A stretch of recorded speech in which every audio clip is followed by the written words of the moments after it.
Now, Storm Tracker 13 with the new Viper real-time radar. Okay, please grab a pen or dictate notes on your phone. There's a quiz after, okay? So class is about to begin here. We have that much stuff to talk about. No, just kidding. But seriously, a lot of maps, so let's jump to it. Winter weather advisories, what does this mean? There are criteria, okay? Sometimes it's the amount of snow. Sometimes it's the amount of ice. Sometimes it's just, well, we got a little snow, a little ice. So it can be slick. And I want you to know that, yes, some of these go until 1 o'clock. I don't think we're going to have many problems after about 11 tomorrow morning, but in that morning time frame, 5, 6, 7, 8, the coldest portion of the morning, problems on the roadways, quite possible, if not likely, all right? So there you can see all the counties lit up in purple. That's pretty much just about all of us. The system itself is cruising now. It's just rolling across Illinois and Indiana. And then there is a fetch of warmer air coming on up here. You can see the ice right now in portions of Arkansas, the rain to the south, and that's all going to kind of come together and angle into our neighborhood. High pressure has a lot to do with it too. It's throwing a bit of an easterly component of colder air back here into our neighborhood, 34 in Clarksburg, 39 Charleston, but only 42 in Pikeville, so it's warmer to the south. This is kind of a little warm bubble zone, if you will. Quite often we get that southwesterly punch, I like to call that. How many years we've been talking about that? 30 plus, that punch coming up like that into these systems. Probably going to see snow more than anything west of Huntington, west of Gallipolis. So tonight, air temperature, 30 Huntington, 31 Charleston, 30 Gallipolis. Obviously you can tell if it's going to rain into that, that could be problematic. So we're kind of on the edge.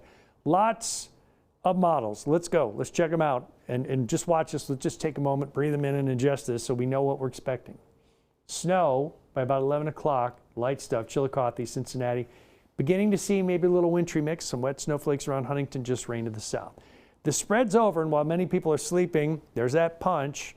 It's kind of raining, but now a bridge or an overpass may be cold enough. That's why we have the advisory even in the Charleston area. I tend to think the road's mainly going to be just wet, but that's about bridges and overpasses. Huntington, probably going to be kind of icy, I think, in the morning, and then draw that line Portsmouth, Parkersburg. If you're on the north side of that, that's where you're likely going to see snow.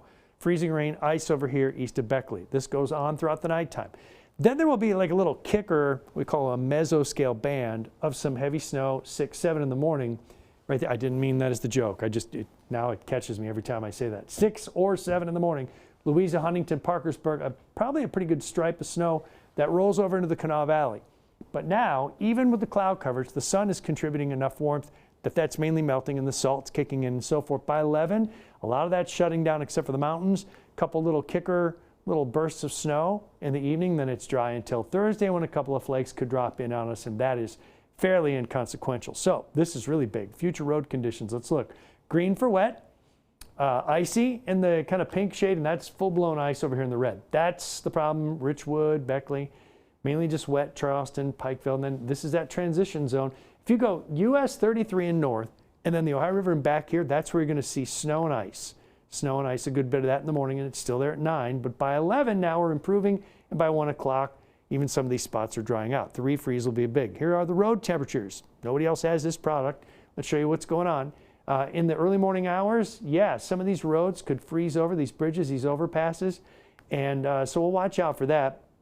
I have a snow map here real quick too to show you. And there it is, maybe 1 to 2 inches across Ohio. Certainly not worried about too much in the way of snow elsewhere. And in terms of ice, there it is, mainly around the tri-state and certainly heavier on over here toward the Beckley area. Let's take a quick spin through 7 days. There's that wintry mix. It does get to 38 tomorrow, 40 Wednesday, 38, and some flurries late Thursday.